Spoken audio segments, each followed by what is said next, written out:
Bon, alors je fais coucou à ma maman pour commencer.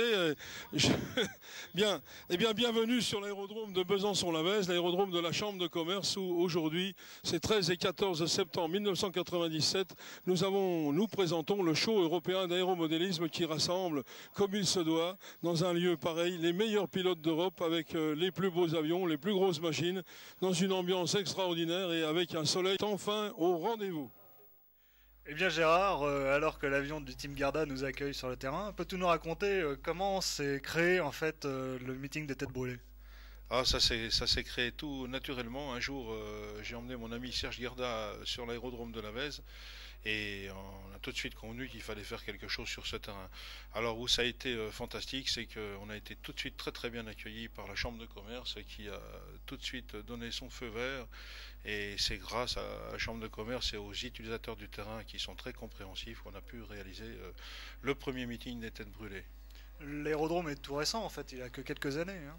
Oui, enfin l'aérodrome de Lavez, c'est une longue histoire. Au départ, c'était un petit aérodrome de tourisme et d'entraînement qui ensuite est devenu l'aérodrome de la Chambre de commerce et qui a été refait à neuf il y a quelques années, il y a 3 ou 4 ans, pas plus. Alors le plateau cette année était encore excellent, avec de nombreux pilotes de renommée, en particulier Stéphane Lorenz qu'on voit ici en évolution. Il est arrivé tout auréolé de son titre de champion de France voltige grand modèle. Oui, et puis quand on a un titre de champion de France, ben, c'est le cas de le dire, on se sent pousser des ailes, ça va tout seul, hein. Et c'est vrai qu'on avait les meilleurs pilotes cette année. Déjà l'année dernière, on avait une bonne brochette, mais cette année, c'était un petit peu rehaussé aussi par la présence de notre normalement champion du monde. Christophe Paysan-Leroux qu'on verra à la fin de la cassette, Absolument. effectivement. Alors Stéphane vole avec un cap de conception personnelle, tout en structure, et ultra léger, et depuis peu il utilise des moteurs tchèques ZDZ, qui semblent aller très bien, un bicylindre de 70 cm3 sur cette machine. Oui, en fait, ce qui est remarquable tout au long de ce meeting et de ces grandes manifestations qui commencent à se développer un peu en France, c'est que la qualité du pilotage et la qualité du matériel est vraiment irréprochable à l'heure actuelle. On n'a pratiquement plus de problèmes à ce niveau-là. Oui, en fait, seule la météo reste ingérable, et le samedi, ça ne nous a pas gâtés à la Vèze. Alors Gérard, en fait, comment se passe la sélection des pilotes que tu invites, et de quels moyens doit-on disposer pour organiser un grand meeting de ce genre? Ah bah, moi j'ai déjà une chance extraordinaire, c'est que je fais partie du Team Gerda. Et Team Gerda c'est quand même une image de marque, ça ouvre beaucoup de portes. Alors par ce biais on participe à énormément de meetings en France, en Suisse et en Belgique. Et ça me permet donc de connaître beaucoup de pilotes, de les contacter. Et c'est vrai que tous ces pilotes-là eh bien, ont tâche de leur rembourser leurs frais de déplacement. Ils ne sont pas payés pour faire une démonstration, mais ils sont défrayés, ce qui est la moindre des choses quand on sait actuellement le mal qu'on a à réaliser ces machines et le prix qu'elles coûtent, ainsi que le coût d'un déplacement pour venir dans un meeting. Oui, mais pour les défrayer, faut-il encore avoir un peu d'argent? Oui, alors il faut trouver de l'argent, donc il faut trouver des sponsors, que je remercie ici au passage d'ailleurs, parce que sans eux, nous ne pourrions rien faire. C'est difficile de trouver des sponsors actuellement, notre hobby n'est pas encore assez médiatique, il le devient, et je pense que grâce aux meetings qui se développent, ces grands meetings d'exception, on sera de plus en plus médiatique. Donc les sponsors nous aident énormément, et le but c'est quand même de couvrir la majorité des dépenses avant le meeting, parce que c'est vrai que si on a une couverture nuageuse déplorable, eh bien il n'y a pas de meeting, et à ce moment-là, ça peut mettre le club dans une mauvaise situation financière. Pendant ce temps-là, Stéphane Lorenz est en train de nous faire un festival de torque-roll, c'est une de ses grandes spécialités. Quelle que soit l'altitude, et pour des durées absolument sidérantes. L'avion reste immobile dans le ciel, c'est vraiment spectaculaire.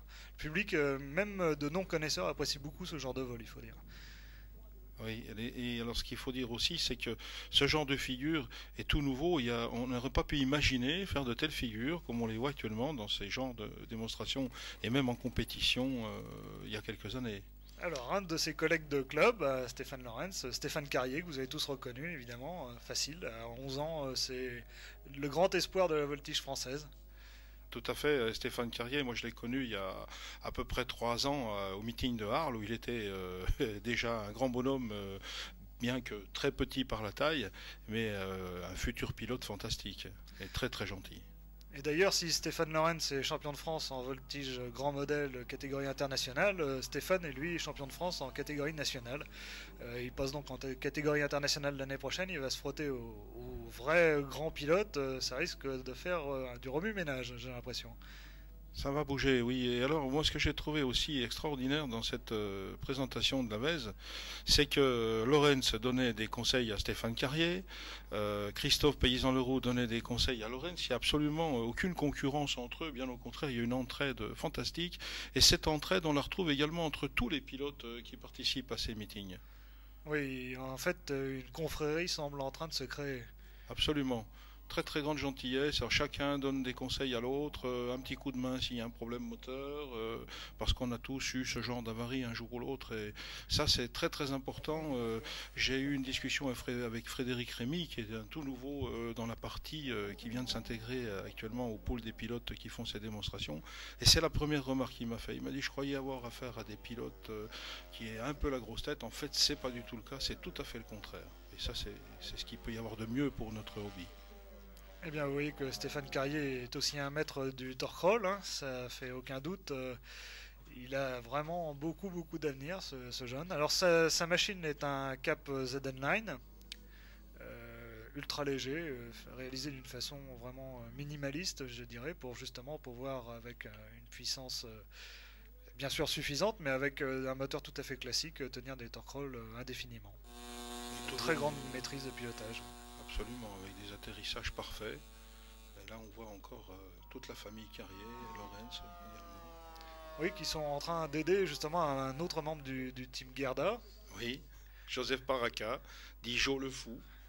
Jo le Fou, pourquoi? Parce que moi j'étais inspiré pendant très longtemps de ce qui se passait avant-guerre par Pierrot le Fou, et je trouve que Joseph Paraca a quelques connotations avec ces gens-là, c'est-à-dire qu'il fait des choses absolument imprévisibles, mais toujours bien faites, hein, là, comme ce passage d'eau, basse altitude, pleine vitesse, aux commandes d'un Diabolo.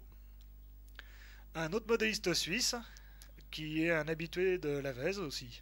Martin Luthi. Alors Martin Luthi est un spécialiste des machines rapides, et en particulier de l'électrique. Ici il s'agit d'un Aura, de construction française, motorisé avec un Ultra et un pack de 13 éléments si je me souviens bien. Et vous allez voir, l'électrique dans ces conditions-là, c'est quand même assez spectaculaire. C'est pas tout à fait les performances qu'on a maintenant en championnat du monde F5B, puisqu'ils utilisent 27 éléments et des moteurs encore plus puissants, mais c'est déjà extrêmement rapide. Oui, puisqu'on recherche dans les démonstrations publiques, comme ça, ce sont des pilotes qui savent présenter le matériel par rapport au public et qui soient très spectaculaires. C'est ce qui compte avant tout. Donc c'est plus tellement le côté compétition. Hein. Mais il a quand même des machines très performantes. Aussi bien en électrique d'ailleurs qu'en thermique. Hein. Alors justement, l'année dernière, il m'avait beaucoup impressionné avec un modèle Delta de vitesse avec un moteur dans le nez. Il l'avait ramené cette année, mais malheureusement, il a connu quelques problèmes avec. Il semblerait que ce modèle, qui est tout fibre d'ailleurs, qui a une finition magnifique, on va le voir dans quelques instants, le voilà. Ce modèle a un vol extrêmement rapide. Malheureusement, cette année, le moteur n'a pas voulu démarrer, il semblerait. Oui, puis alors il faut remarquer que son assistant en mécano, là, c'est Andreas Luthi, qui est également du team Gerda, et Andreas qui vient pour la 10e année consécutive de remporter le titre de champion d'Europe de maquette. Ici, alors, la seule exhibition hélico, oui, du meeting, qui était faite aussi par un modéliste suisse. Ils sont très nombreux, évidemment. Ah oui, alors lui, je l'ai récupéré tout à fait au hasard dans un meeting en Suisse, puisqu'il fait partie du club de Delémont. C'est un garçon charmant et qui m'a dit, bah écoute, puisque vous n'avez pas d'hélico cette année, étant donné que notre meeting tombait en même temps que les championnats du monde d'hélicoptères, eh bien ma foi, on s'est dépanné comme ça. Alors ici, les deux T6 du team Gerda, pilotés par Andreas Luthi et Joseph Paraca. On voit Andreas ici qui répète le programme, parce que dans un programme en vol de patrouille, eh bien, il faut quelqu'un qui donne les ordres. C'est notre ami Fabien Lydie, qui est mécano du team Gerda, qui lui va donner les ordres pour chaque figure. Afin que les figures soient faites en synchronisme parfait. C'est une des techniques les plus difficiles du vol modèle réduit, en fait, le vol de patrouille. Le jour où on aura des patrouilles aussi serrées et aussi précises qu'en grandeur, ce sera une révolution, hein, je crois. Oui, on a déjà vu de belles patrouilles, mais c'est pas facile. Et c'est vrai que Serge Gerda s'est longtemps fait tirer l'oreille avant que nous puissions mettre au point cette équipe en patrouille, parce qu'il n'y croyait pas tellement et il est très conscient du problème que ça pose. Alors ces deux T6 mesurent en 3 mètres d'envergure à peu près? 3 mètres, oui, tout à fait. Et ce sont des modèles de catégorie 2 ou de catégorie 3? Catégorie 2. Catégorie 2 sont les deux maquettes identiques, issues du même kit. Simplement, bon, la couleur est un petit peu différente et il y en a un qui n'a pas les volets d'atterrissage, donc un petit peu plus difficile à poser. C'est celui-ci là qu'on voit actuellement sur l'écran. Alors on arrive, selon l'humeur des pilotes et selon la météo, à avoir quelque chose de très synchro. Et puis quelquefois c'est plus difficile. Mais ce qu'ils ont réalisé de beau, c'est un programme qui est très très homogène, avec des croisements, avec des vols en patrouille, et puis avec des regroupements qui sont assez spectaculaires. Voilà, ils ont beaucoup d'entraînement dans le domaine? Il n'y a pas eu beaucoup d'entraînement encore cette année. Je crois qu'on en est là au 7 ou 8e vol. Donc il y a encore beaucoup à faire. Hein. Un autre T6 ici, celui de notre ami Schmitt. Ouais. Beaucoup plus gros puisqu'il pèse 105 kg. Oui. Il est motorisé par un 400 cm3. Oui. Et Schmitt, il a un petit problème à l'atterrissage. Là, c'est pas facile à poser, cette machine qui est très très lourde. En plus, je crois qu'il manque un tout petit peu d'entraînement. Il va falloir qu'il pousse un peu plus loin ses investigations dans ce domaine. C'est vrai que bon, quand on arrive à de telles machines, il faut quand même bien maîtriser. C'est un petit peu le point faible avec cette machine. Oui, là justement l'atterrissage va se passer en bordure de piste et une balise saute. Alors t'as pas trop de problème avec la direction de l'aérodrome après le meeting? on fait un constat après évidemment. Pour faire ressortir tous les problèmes. Là, on avait également des manèges forains sur le terrain. Il y avait pas mal d'animations. Il faut penser aux enfants. Voilà, tu penses beaucoup au public et aux animations supplémentaires que tu peux apporter. Oui, parce qu'il faut que ce soit la fête. Hein. Là, on avait quand même été médaille d'or, ce monsieur, là, des amandes grillées. Quand même. Alors, l'une des plus belles machines du meeting, bien entendu, c'est le SE5 de Gerda, de l'équipe Gerda, hein, à l'échelle 1,5, magnifiquement réalisé par Claude Masson. On a eu l'occasion d'en parler assez longuement dans RCM, bien sûr, et beaucoup d'entre vous ont déjà dû le voir dans de nombreux meetings. Oui, et il avait été légèrement accidenté à Arles, alors encore un exploit de Claude Masson, réparation immédiate dans les 15 jours qui ont suivi, et Dieu sait s'il y avait du travail. Et puis également un grand coup de chapeau à Andreas et à Serge Gerda, Andreas Lutti, qui ici prennent le risque de décoller ce SE5 sur une piste en herbe qui n'est quand même pas la meilleure qu'on puisse souhaiter. Hein. Oui, en fait, le modèle n'arrive pas à décoller du béton comme beaucoup des avions de 14-18 à cause du patin. Il n'y a pas de roulette et c'est un gros handicap. Ils sont obligés d'atterrir et de décoller dans de l'herbe. Absolument. Comme les avions à l'époque. Oui. Alors, le réalisme de cette machine est absolument sidérant. À mon avis, à l'heure actuelle, c'est la machine la plus réaliste que j'ai jamais vue en vol. C'est vraiment extraordinaire en voltige, en évolution. L'inertie, les réactions de la machine sont absolument époustouflantes de réalisme. Oui, il y a deux raisons à ça. Il y a la qualité de la machine, d'une part, avec sa taille, et puis il y a le pilotage d'Andreas aussi. Il ne faut pas l'oublier parce qu'il met beaucoup de cœur à l'ouvrage. Et on a eu un petit problème. On l'a vu avec l'hélice. Oui, j'ai vu. Et même un petit peu avant, j'ai entendu un bruit qui m'a pas plu. Oui, il y a eu un petit bruit là. Mais on était à côté des haut-parleurs, j'entendais. Alors parmi les machines d'exception, il y avait également deux autres maquettes d'avions de 14-18, un AEG G4, bimoteur de bombardement, et un Schuckert Siemens, qui appartenait à deux modélistes allemands, que tu connais bien Gérard. Ah oui, un couple infernal que je rencontre régulièrement et sans lesquels on ne pourrait pas faire le meeting de la Veste, parce que c'est devenu des gens incontournables par leur gentillesse surtout. Ils s'illustrent dans beaucoup de meetings et il s'agit de nos amis Faber et Wittmeyer qui viennent du fin fond de l'Allemagne avec une gentillesse extrême. Le Schuckert Siemens en vol, c'est un avion qui est bien moins connu que beaucoup d'autres chasseurs de la Première Guerre, mais qui a une allure incomparable avec son gros fuselage ventru et surtout la grosse casserole devant l'hélice. Ça ne va pas aider au refroidissement. Oui, puis la décoration de l'aile qui est quand même assez particulière, comme elle l'était à l'époque. Effectivement, puisqu'il s'agit du fameux camouflage à losange, et quand on voit les couleurs criardes du fuselage, on peut vraiment se demander si c'était des camouflages. Et évidemment, le décor a été réalisé à la main par eux-mêmes. Et en parlant de fignolage, eh bien en manuel, l'atterrissage également, qui a un petit peu donné des soucis aux mécanos pour le lendemain, mais tout a été remis en ordre dans la nuit, il faut bien le dire. Hein. Le Schuckert ne sera pas le seul à connaître un petit problème à l'atterrissage. Là, c'est passé très très près avec l'AEG. Vous allez voir une balise du bord de la piste qui a touché non pas l'aile, fort heureusement, mais le stab. Et voilà, gauche. Oui, absolument, gauche, ouais, ça se voit bien. Le volet pendouille, en fait, les charnières ont été arrachées. Et malgré tout, l'avion est resté contrôlable et il a réussi à le poser impeccablement juste après. Oui, et puis là on voit au premier plan Bernard Godefroy qui est le manager de l'équipe de Luxeuil qui assurait la sécurité de piste et le travail de piste. Et puis il y a un vieil habitué des terrains, notre ami Bernard Polo, qui est venu constater les dégâts parce qu'il a eu peur lui aussi. Hein. C'est l'organisateur du meeting de Arles. Alors ici, le Pilatus Turbo Porter des parachutistes de la Vèze, on en reparlera un peu plus tard.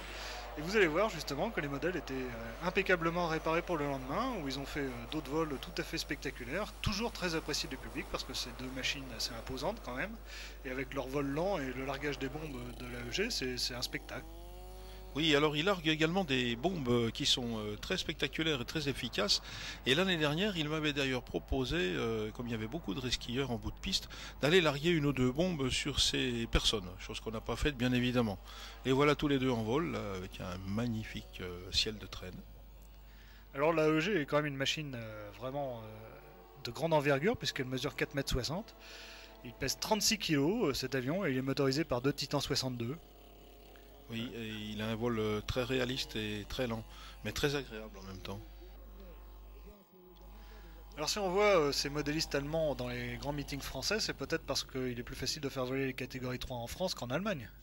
Oui, alors c'est ce qu'on dit. En fait, c'est pas tout à fait vrai. Tout simplement, en Allemagne, les catégories 3, les gros modèles peuvent voler. La preuve, le gros T6 de 105 kg vole en Allemagne. Mais il y a des difficultés pour les dossiers qui sont plus complexes à réaliser et où on leur demande certainement plus de détails qu'on en demande en France. En tout cas, la réglementation actuelle en France, moi, je la trouve bien faite. Et l'encadrement est bon. On n'a pas de problème particulier actuellement avec les grosses machines comme ce gros Bucher de notre ami Ferroche. Alors justement, ce Jungmeister est effectivement à catégorie 3. Il a l'échelle 1,6 sur 1, donc plus gros que l'échelle demi. Il mesure 4 mètres d'envergure. Il pèse la bagatelle de 70 kg, malgré une construction extrêmement soignée tout en tube pour le fuselage, je crois. À l'image du vrai, donc une structure très légère. Ça se voit d'ailleurs sur les évolutions, parce qu'on sent que la machine est légère, peu chargée.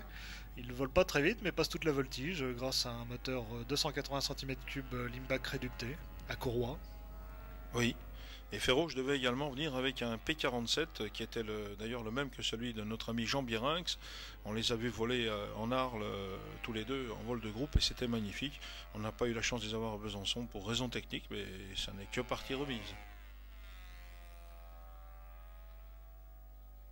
Voilà le Bucher en évolution. Un vol très réaliste à cette échelle-là, c'est normal. Hein. Tout à fait. D'ailleurs, je crois que dans l'équipe Garda, vous connaissez bien le Bucher Jungmeister aussi, puisque Andreas Luthi en a un également. Oui, Andreas Luthi en a un qui est beaucoup plus petit d'ailleurs, mais qui vole depuis au moins 12 ans, si je ne m'abuse, et qui est d'une finition parfaite. Andreas a d'ailleurs gagné beaucoup de compétitions avec ce modèle qu'il pilote merveilleusement bien. Alors Ferroche est un modéliste, enfin c'est une équipe père-fils, mais le pilote qui est donc le fils est plutôt jeune, il a une vingtaine d'années tout au plus. Et bon, on peut voir qu'effectivement il s'est présenté sa machine devant du public. Hein. Passage à l'anglaise, tonneau à facettes, c'est du très très beau vol de démonstration. Oui, et c'est vrai que si on regarde un petit peu plus près, tous les pilotes qui viennent, souvent c'est le père et le fils. On a les Mélardi, on a les Carrier, on a les Lorenz, on a les Christophe Paysan-Leroux, on a les Ferroche, j'en passe et d'autres. Souvent c'est une passion qui se retransmet de père en fils et eh bien on a l'impression que le père pousse un petit peu derrière pour que le fils réalise ce qu'il n'a pas pu faire. Comme c'est souvent le cas dans beaucoup de hobbies. Hein. En tout cas, c'est très bien pour le modèle réduit parce que c'est vrai que là, il nous faut beaucoup d'expérience et que tout le monde en profite. Alors une autre machine du Team Garda, bien entendu, il y en avait beaucoup, hein, ça se comprend assez bien puisque tu fais partie de l'équipe. C'est un PT-17 qui est piloté par Joseph Paraca. Joseph Paraca, oui, ici, combinaison bleue du dimanche. On la met pas pour aller à la messe, mais c'est tout comme, puisque pour nous, les meetings, c'est quand même des grands messes. Et les consignes, eh bien, dans le team, c'est de faire des présentations qui soient le plus réalistes possible. Et là, c'est vrai que Joseph connaît particulièrement cet appareil qu'il pilote déjà depuis plusieurs années. Ce qui est remarquable aussi dans le modélisme actuel, c'est que les avions durent des années, des années, des années. Maintenant, on a des appareils qui ont plus de 10 ans de vol, ce qui était impensable, je me souviens, il y a 15 ou 20 ans, hein, ça c'est certain. Donc un grand progrès dans ce domaine dû aux qualités du matériel et du pilotage. Mais apparemment la maintenance est suivie de très près dans le Team Garda. Hein. Oui, il y a deux mécanos, Fabien Lidi, le grand, et puis Steve Gélin. Et c'est vrai que sans les mécanos, on ferait rien. Alors on ferait rien non plus dans les meetings sans les commentateurs. J'étais très très aidé par notre ami Claude Gerbert, qui est un habitué des présentations publiques et qui connaît le matériel sur le bout des doigts, ainsi que tous les pilotes. Alors un nouvel avion qui a été présenté, je crois bien pour la première fois à la Vèze, c'est le D510 de Hervé Receveur. Oui, Hervé Receveur, on le connaît bien dans la région de Besançon, puisqu'il a été pendant pas mal de temps président du club de Montbéliard. Il a remonté à un club à côté de Belfort qui s'appelle les Zélés, et c'est un très très bon pilote, un constructeur émérite également, qui présente souvent des machines très originales et qui est depuis très longtemps amateur de gros modèles. Alors effectivement, ce D510 mesure au bas mot 3 mètres d'envergure, et comme vous pouvez le constater, la finition tout métal est absolument magnifique. Oui, alors il m'avait dit le nombre de milliers de rivets qu'il y a sur cet appareil, je ne l'ai plus en tête, mais c'était quelque chose d'absolument faramineux. Je l'avais pas vraiment cru sur le coup, et puis j'ai quand même un petit peu compté comme ça quelques lignes, et bien je crois que c'est tout à fait vrai. Finition magnifique, hein, ça c'est vrai aussi. Pas une tache, pas une bosse, pas une égratignure, et un vol superbe. Bah, il paraît qu'il passe son avion au Mirror tous les matins avant les meetings. Alors je ne sais pas si c'est tout à fait vrai, mais on le dirait bien tellement il brille. C'est possible, c'est possible. Hervé ne recule devant rien. Et l'année dernière, il nous avait donné aussi un gros coup de main pour le travail de piste. Et cette année, eh bien, il est venu en tant que pilote. C'est une situation beaucoup plus enviable, je dirais sans doute. Je sais que nos amis de Luxeuil sont très très contents d'assurer le travail de piste parce que ça leur permet de côtoyer tous ces pilotes devant lesquels ils sont en admiration et puis de s'en faire aussi des amis, ce qui n'est pas négligeable. Ça compte beaucoup dans notre milieu, l'ambiance. Et c'est ce qu'on compte faire de plus en plus dans les meetings, c'est d'assurer une ambiance qui soit vraiment bonne entre tout le monde. Donc le choix des machines, le choix des pilotes également important, et la réception, la façon dont on reçoit les pilotes, la façon dont on les accueille et dont on les présente au public compte beaucoup aussi.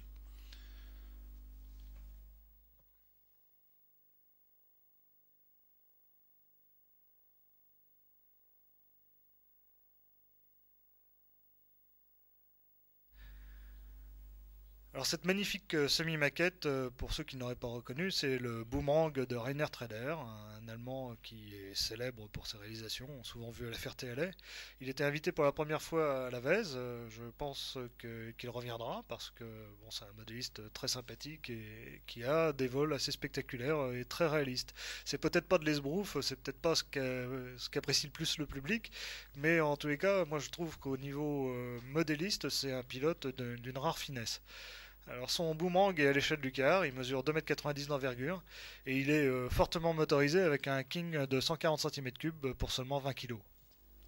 Oui, et puis comme tu le disais Laurent, il fait pas d'esbrouf mais il pilote très bien d'une part, et pour qu'un meeting soit parfaitement réussi, il faut quand même tous les ingrédients. Il faut des pilotes démonstratifs, spectaculaires, et puis il faut d'autres choses comme ce boomerang qu'on a pu apprécier dans ses vols. Alors je vous rappelle que le Boomerang est le rare chasseur construit en Australie. En fait, c'était un avion qui a été constitué à partir d'ailes de T6 durant le second conflit mondial. Une machine très trapue qui ne s'est battue en fait évidemment que dans le théâtre d'opération du Pacifique. Oui, alors à l'origine, notre ami Trader devait venir avec un bimoteur Bristol Beaufighter, si je suis bien renseigné, que j'avais vu à la Ferté-Alais, qui était magnifique et qui a subi quelques avaries, comme ça nous arrive de temps à autre, mais on le verra l'année prochaine, je pense. C'est pratiquement certain, puisque aux dernières nouvelles, l'avion est pratiquement réparé maintenant. Alors c'est formidable.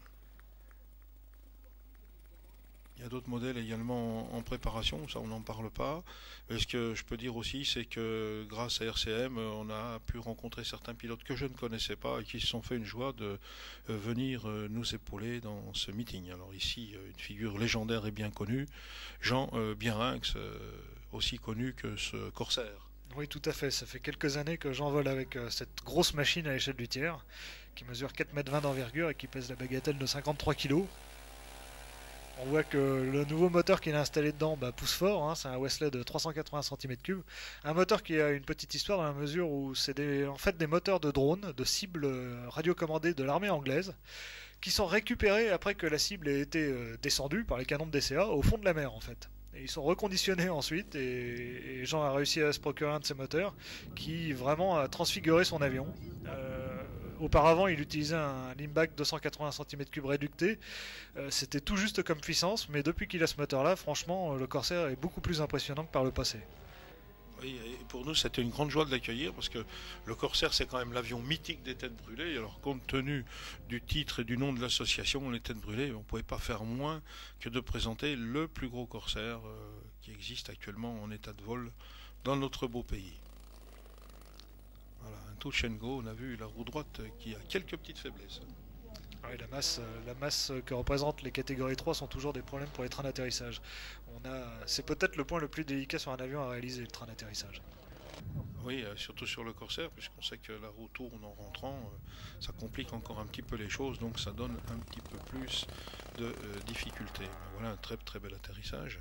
Alors une autre machine de Jean Biarrinx, enfin de l'équipe de Jean Biarrinx, puisqu'elle a été construite par Jacques Desbos, et c'est Jean qui le pilote, c'est le Focke-Wulf 190, qui a maintenant facilement une bonne dizaine d'années ce modèle. Oui, et Jacques Desbos qui était présent sur le terrain, ce qui nous a fait bien plaisir. Alors vous pouvez constater sur la dérive qu'il est annoncé 239 vols en septembre 95, et depuis il a beaucoup revolé, donc ça vous donne un peu une petite idée du nombre de sorties qu'a effectué cet avion. Oui, ça rejoint ce qu'on disait tout à l'heure, la fiabilité du matériel et des pilotes est maintenant indéniable. Et je pense qu'on ira de plus en plus vers des machines qui vont bien vieillir et qui deviendront des avions légendaires.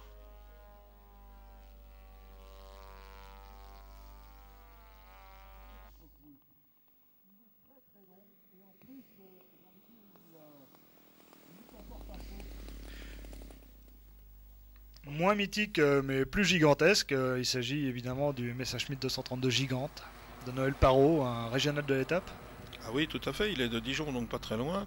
Quand on dit de Noël Parrot, en fait, ils sont deux pour le piloter, cet appareil, puisqu'il y a d'autres fonctions annexes que son épouse, mais beaucoup de cœur à mettre en œuvre, c'est-à-dire les parachutistes, etc.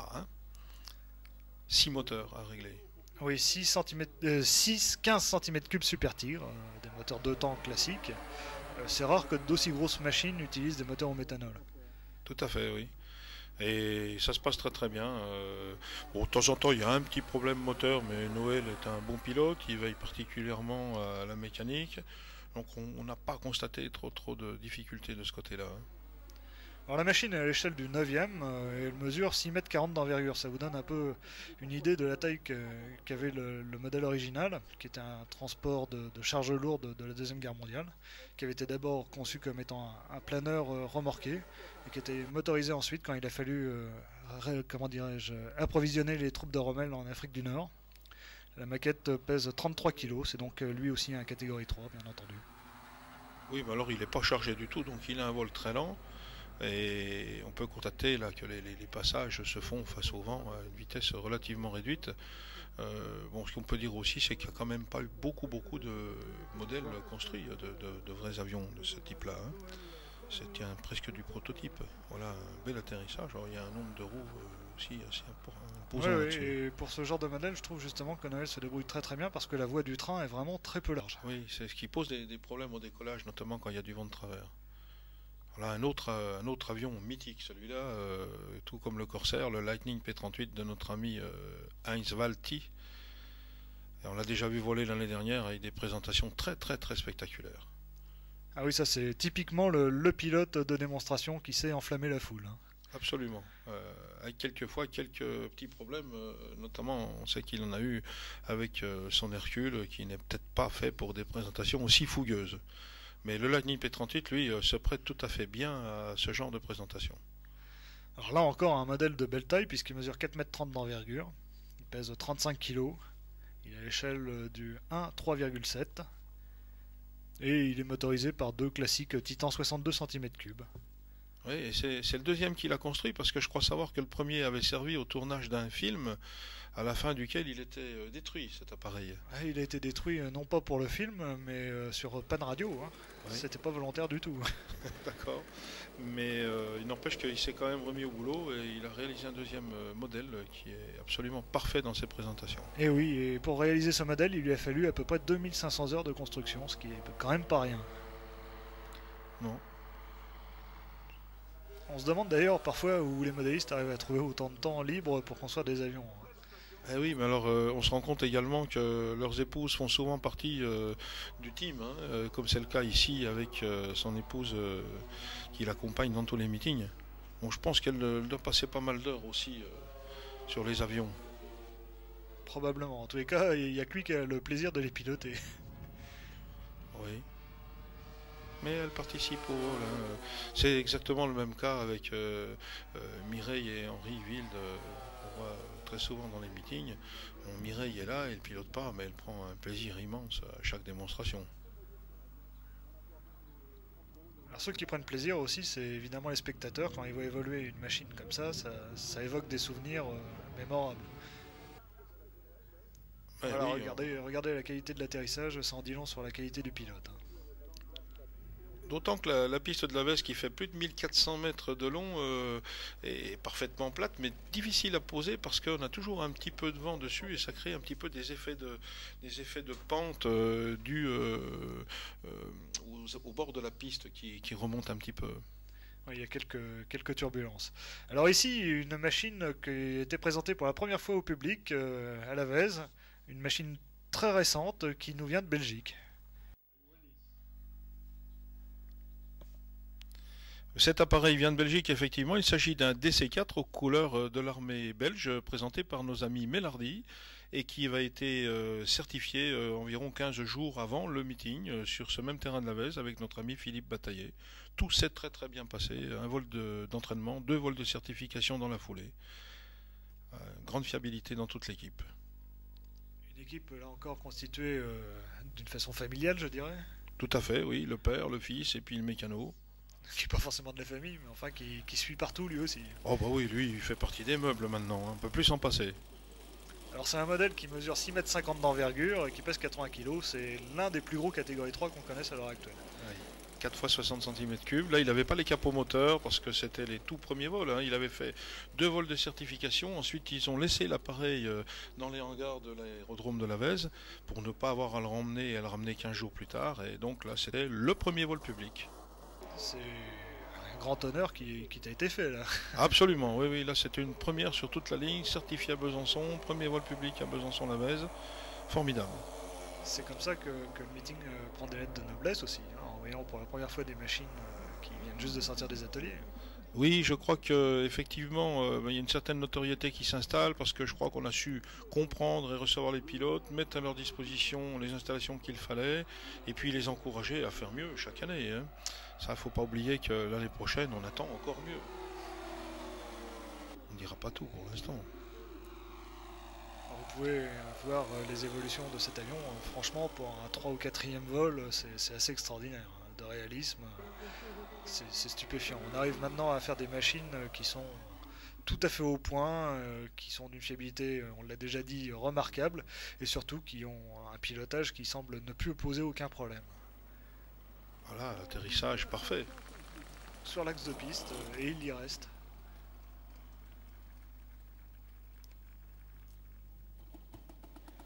Alors un classique maintenant, qu'on voit voler depuis une dizaine d'années. Mais avec un nouveau décor par contre. Oui, il s'agit de l'Hercules du Team Garda, piloté par Andreas Luthi. Alors à peine plus petit ce modèle puisqu'il mesure 6 mètres d'envergure et il pèse 65 kg. Tout à fait. Et il a déjà pas mal de vols derrière lui, je crois bien. Hein.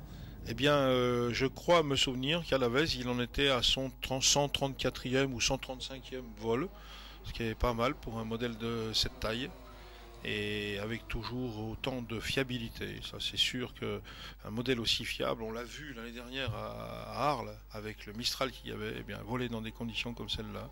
Ça avait donné un petit peu de piment, et tous les autres pilotes s'étaient jetés dans la bataille, juste derrière. Il faut dire qu'Andreas, je le répète encore une fois, mais c'est un pilote exceptionnel.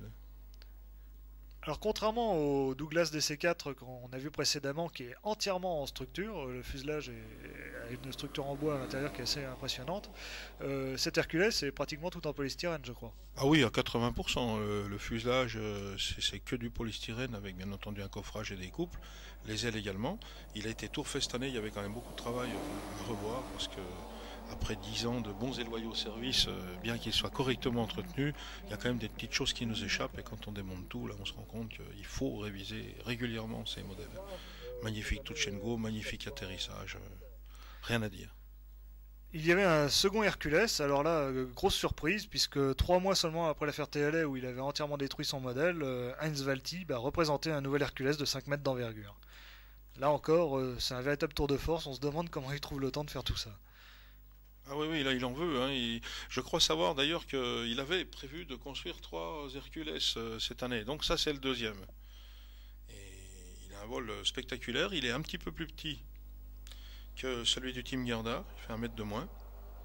Mais il paraît beaucoup moins volumineux et a priori, c'est ce que tu me disais, il semblerait que le fuselage ait été réduit au niveau du mètre couple.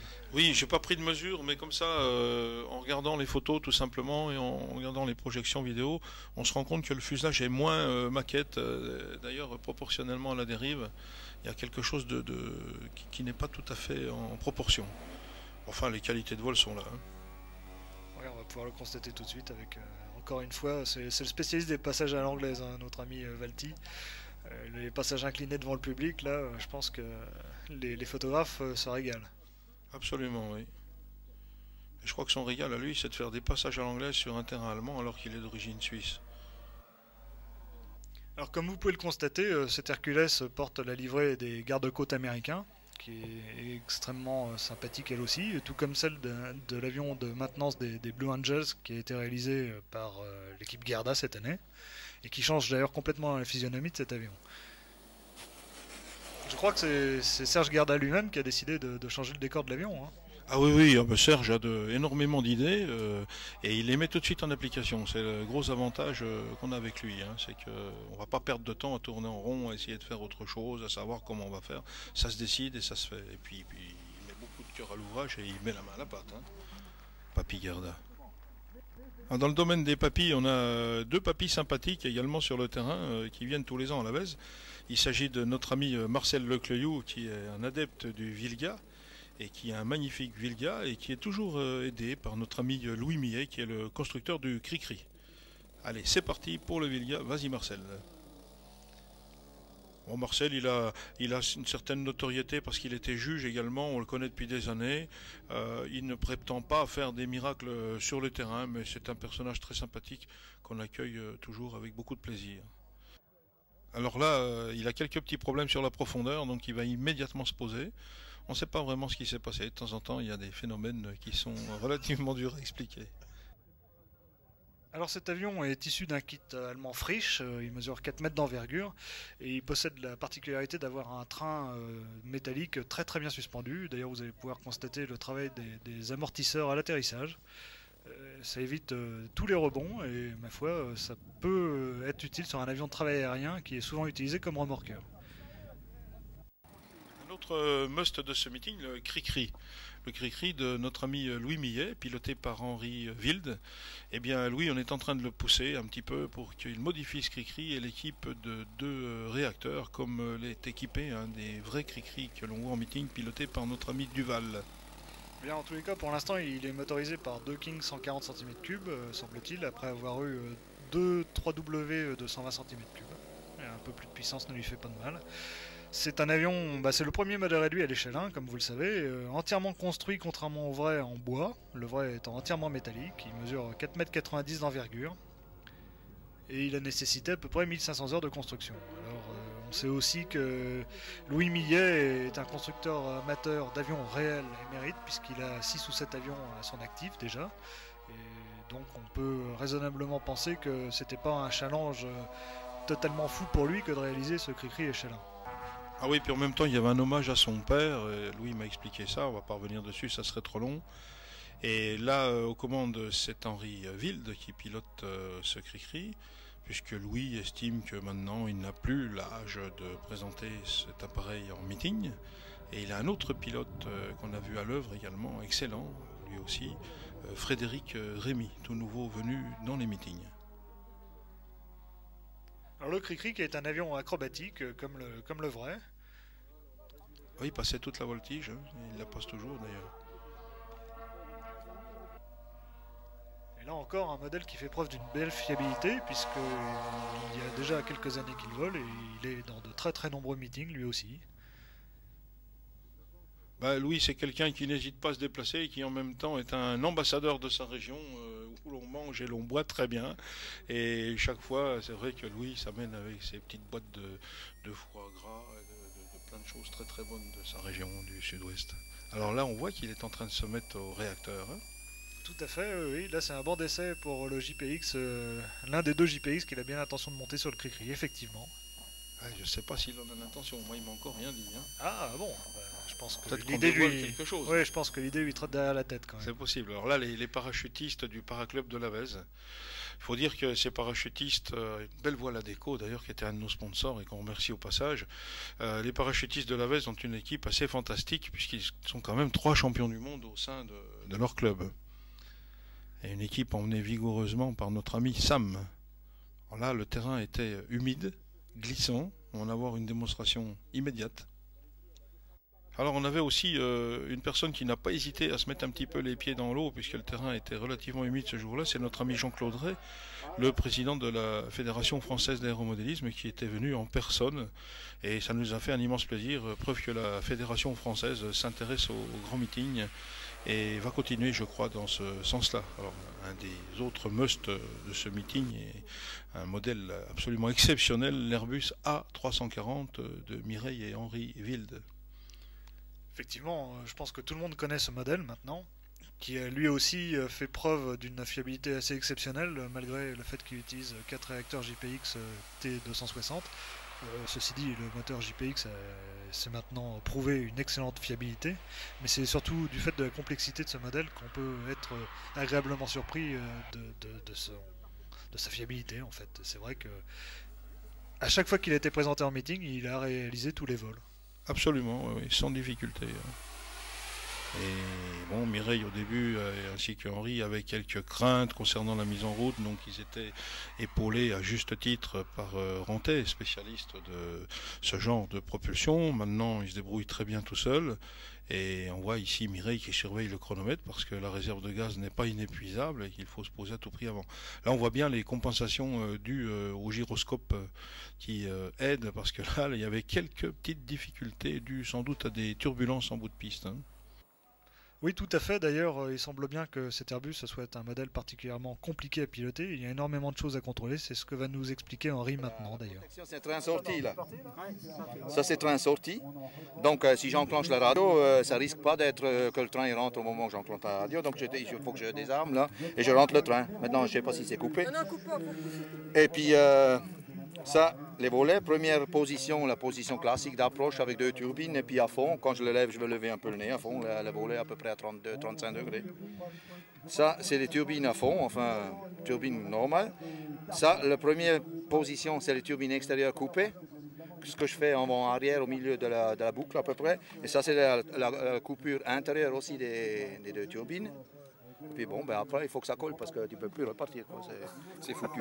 Ce qui reste encore là, c'est les freins et puis les contre-volets, c'est le fameux truc là que je peux encore freiner, que j'ai carrément oublié là. Ah, dans le feu de l'action. Sur les roues. Sur les roues, oui. Et en même temps, il y a les machins, tu sais, les freins, là, les volets là, qui se soulèvent.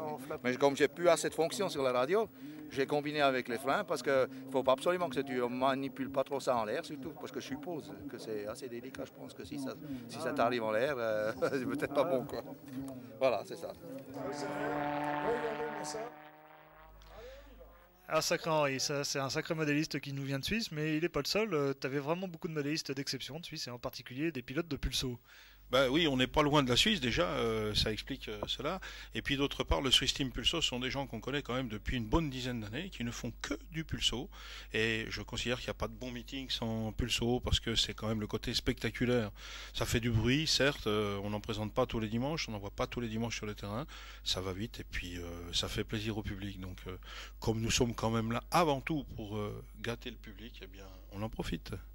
Alors le Swiss Team Pulso utilise des machines d'une rare complexité mécanique. On a vu que la structure est en nid d'abeille. Et curieusement, il y a un réglage de richesse du carburant dans le dos du pilote, qui est tenu par un aide durant le vol. C'est vraiment hyper sophistiqué leur système là. Ah oui, oui, ils ont toujours été très très complexes, bien que moi je les ai connus tout au début où ils allumaient leur pulso simplement avec du papier journal. Enfin, ça il y a très très longtemps. Par contre, la rampe de lancement, ils l'ont toujours eu. Et apparemment, c'est quelque chose qui leur réussit bien. Alors, c'est une équipe très sérieuse, très fiable. Là, on en a qu'un qui a volé parce que l'autre pilote était malade et donc n'a pas voulu prendre le moindre risque. Compte tenu de la vitesse que prennent ces machines, il faut être très très prudent. Je ne sais pas exactement quel mélange ils utilisent. C'est pas de l'essence pure. Ils mettent un additif dedans. Mais ça va très très très très vite. Ils ont dit à quelle vitesse ils estimaient le vol? Bah, moi j'avais discuté avec eux parce que on a quand même des petits problèmes de langue. Ils sont plus allemands que suisses. Ce sont des Suisses allemands mais qui pratiquent très très peu la langue française. En tout cas ils volent à plus de 240 km/h, ça c'est sûr. Maintenant c'est très difficile d'avoir une vitesse exacte. Il faudrait procéder à des mesures précises. C'est pas le but. Non, le but c'est d'impressionner le public et ça marche toujours. Ah oui, le pulso, ça c'est la réussite assurée. Mais attention aux problèmes que ça peut comporter, notamment en raison de l'essence inflammable, tout comme le gaz d'ailleurs sur les machines à Reiter. Alors là, un autre modèle, également un classique, qui existe depuis très très longtemps, sans doute un des plus vieux modèles que l'on voit voler en meeting. Et peut-être bien l'un des tout premiers catégorie 3 en fait. Oh, certainement, oui. Il s'agit du Fournier RF4D de notre ami Moustache. Et il a une histoire ce Fournier parce qu'en fait au début il est parti de Besançon, c'est-à-dire qu'on avait un Fournier à l'aéroclub de Besançon-Tise et j'avais donc transmis des photos à Moustache qui avait réalisé ce modèle au livret de cet avion. Et puis ensuite il l'a entièrement redécoré, repeint en bleu plus ou moins psychédélique et puis là il en est à sa 3e décoration. Il en est aussi à son 3e moteur, je crois bien, puisque à l'origine il avait un Cavan 50 cm3 4 qui était vraiment très très limite. Il avait du mal à décoller et à prendre de l'altitude. Maintenant il utilise un 3W 70 cm3 qui, comme vous pouvez le constater, lui permet de passer une voltige tout à fait réaliste. Oui, et puis tout ça en musique, avec une musique des Pink Floyd, ça va très très bien avec ce genre d'évolution. Alors pour vous donner l'échelle, il est à l'échelle d'une mie donc, et il mesure 5,60 m d'envergure quand même. Oui, le problème du Fournier, c'est un petit peu le décollage et l'atterrissage, étant donné qu'il a juste une roue, donc un train monotrace avec des balancines en bout d'aile. C'est pas toujours très très facile à décoller si on a un petit peu de vent de travers ou une piste en mauvais état. Mais là, ça n'a pas posé de problème. Ça s'est bien passé. Et une silhouette très très caractéristique. Tous les avions Fournier avaient cette silhouette programmée un petit peu bien dans la ligne Fournier, quoi. Même les derniers avions qui avaient été faits par Fournier en voltige également avaient quand même un petit peu des restes de ces premiers Fourniers. Voilà encore l'illustration du fait qu'il y a des turbulences sur cette piste. Ah oui, et puis il ne faut pas être trop nerveux sur le manche, mais enfin voilà, c'est bien rattrapé. Et le problème de cette roue unique qui fait qu'on a bien du mal à tenir l'appareil. Et puis là, un grand monsieur qui ne se présente plus, il s'annonce tout simplement. Il se présente plus, en fait il se présente plus dans beaucoup de meetings et c'est une chance assez exceptionnelle de l'avoir eu à la Vèze. Oui, moi je veux dire on le présente plus parce que tout le monde le connaît, c'est quand même l'image de marque de la France dans toutes les manifestations. Christophe Paysan-Leroux est quelqu'un d'exceptionnel ainsi que son père, comme tous les pilotes qui étaient présents ici, d'une gentillesse extrême, avec une très très grande compréhension et puis des qualités de pilote là. Ouais, ça va sans dire. Bon, Christophe, c'est un extraterrestre, hein, c'est incomparable. Absolument, et il a laissé beaucoup de pilotes admiratifs, mais en même temps pensifs, en se disant mais maintenant qu'est-ce qu'on va pouvoir faire parce qu'on pourra peut-être jamais faire ça. Et ça a quand même déclenché des passions. On avait tendance à dire quand on voit des trop grands pilotes comme ça, des gens d'exception et des modèles d'exception, ça peut peut-être dégoûter, comme on pourrait le dire, certains pilotes. Mais en fait, c'est pas vraiment ça. Ça leur donne à réfléchir. Et puis, quelques temps après, ça déclenche des passions. Et même en sachant qu'ils ne feront pas ça, ils essayent quand même. Et ça, c'est bien.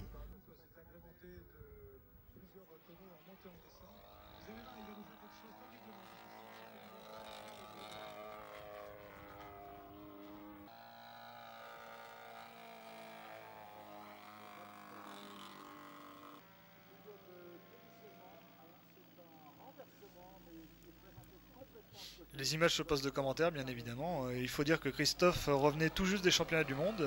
Il avait donc réussi à monter sur la deuxième marche du podium à Dublin 15 jours avant. Et il était en préparation pour partir 3 semaines plus tard au TOC à Las Vegas. Un concours qui lui tenait particulièrement à cœur et pour lequel il a donc eu très peu de temps pour s'entraîner. Et je dois dire que c'est extrêmement sympathique de sa part d'avoir fait le déplacement jusqu'à la Vèze en pleine préparation pour ce concours. Ah oui, ça, on en est extrêmement reconnaissant à Christophe et à son père. J'espère qu'on les reverra sur des terrains parce qu'une démonstration comme ça, ça vaut quand même... ça vaut le coup de les faire venir, ça vaut le coup de les voir, ça vaut le coup d'en profiter et de discuter avec eux. Ils sont extrêmement ouverts aux discussions avec les autres pilotes. Justement, j'ai eu quelques réflexions de certains pilotes après la manifestation qui me disaient mais vraiment, on ne croyait pas qu'ils pouvaient être aussi sympathiques, nous donner tous ces trucs, tout expliquer, nous donner des astuces de pilotage et tout. Les gens étaient vraiment enthousiasmés d'avoir pu discuter avec lui. Voilà. Là, c'est le moment le plus énervant de la démonstration. Un des moments les plus énervants, parce qu'il y en a eu plusieurs. Il a fait pas mal de vols durant le week-end et je crois qu'à chaque vol il énervait un peu en fait. Non mais c'est absolument fabuleux. Quand je dis énervant, c'est vrai que on se dit mais comment il fait quoi il suffit de regarder ses mains pendant la torque roll, là voilà. ça parle, les images parlent d'elles-mêmes.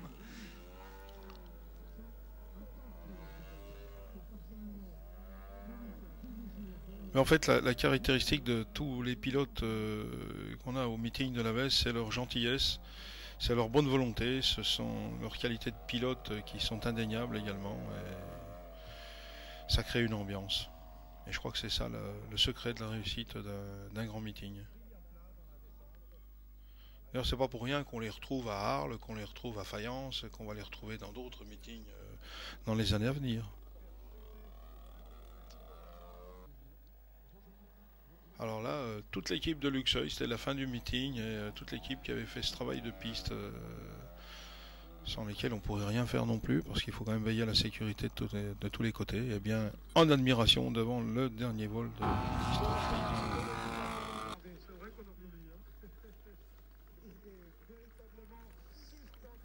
Tout comme nous d'ailleurs, on reste sans voix d'ailleurs devant ces images parce que franchement c'est tellement extraordinaire et c'est tellement, on a tellement peu la chance de le voir en démonstration Christophe que quand on en a l'occasion, on se tait et on regarde. Il n'y a pas autre chose à faire. Oui. Un grand ambassadeur de la France qu'on a eu la chance d'avoir à Besançon. D'ailleurs, la mairie de Besançon était très sensible à sa venue et j'en ai discuté un petit peu avec certains responsables qui sont bien conscients qu'on arrive à faire venir vraiment des pilotes d'exception sur ce terrain de la Vèze. Pour en revenir à la technique qui concerne le cap de Christophe, il faut rappeler qu'il est entièrement construit en d'éperon coffré de chaque côté avec de la fibre de verre, qu'il est construit par Jacques, son père bien entendu, comme les 2 autres avions qu'ils ont emmenés au TOC. Et la motorisation, si on s'en souvient, est assurée par un moteur Celti Team prototype de 114 ou 115 cm3 qui l'année dernière avait été un peu léger en puissance lors du concours. Et bien depuis le carburateur a été modifié, il y a maintenant un réglage de plein pot et visiblement on voit là que la puissance a beaucoup progressé depuis l'année dernière et je pense que ça permettra à Christophe d'avoir un excellent résultat cette année au TOC. C'est ce qu'on verra dans une prochaine cassette RCN vidéo bien entendu, puisque nous avons la chance de pouvoir suivre Christophe à Las Vegas cette année.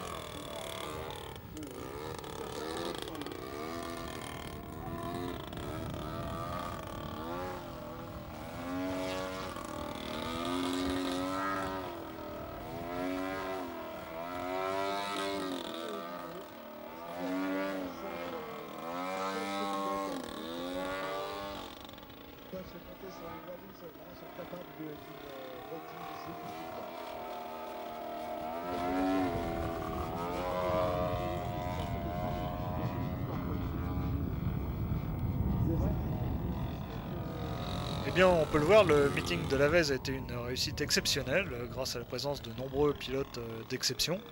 Et si j'ai bien compris, Gérard, les têtes brûlées se font fort d'organiser des meetings encore nombreux dans le même style.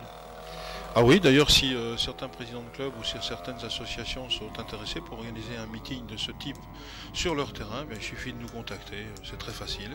Et puis on étudiera la question, on peut leur donner un gros coup de main pour cette réalisation.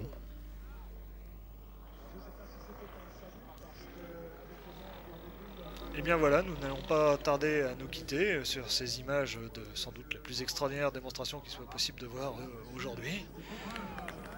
Un atterrissage sur une roue, parfaitement contrôlé. Ça c'est le petit gag de fin. Et un Christophe vraiment devenu la coqueluche du public, même non connaisseur en quelques heures.